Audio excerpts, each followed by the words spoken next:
আগামী বিধানসভা নির্বাচনকে লক্ষ্য রেখে আজ ভারতীয় জনতা পার্টি শ্রীকুনা মণ্ডলের ডাকে কর্মী বর্ধিত কার্যনির্বাহ সভা বরযাত্রাপুর।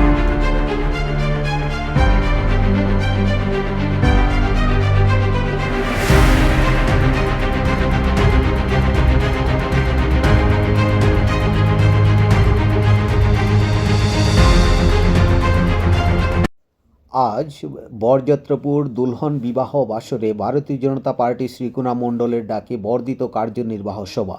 সভায় সভাপতিত্ব করেন ভারতীয় জনতা পার্টি শ্রীকুনা মণ্ডলের সভাপতি জয়প্রকাশ সিনহা।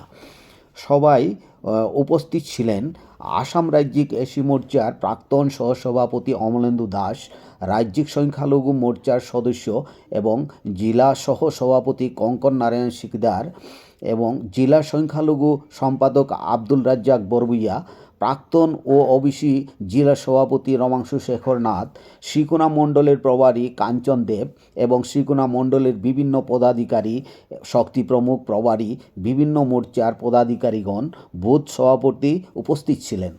সবার প্রথমে প্রদীপ প্রজ্বলন করে সভা শুরু করা হলো। বিভিন্ন মোর্চার সভাপতিগণ নিজ নিজ মোর্চার প্রতিবেদন তুলে ধরেন। সভায় সাংগঠনিক ও সংগঠনের নিয়ম এবং ভোটার লিস্ট সংশোধনী ব্যাপারে পর্যালোচনা করা হয়।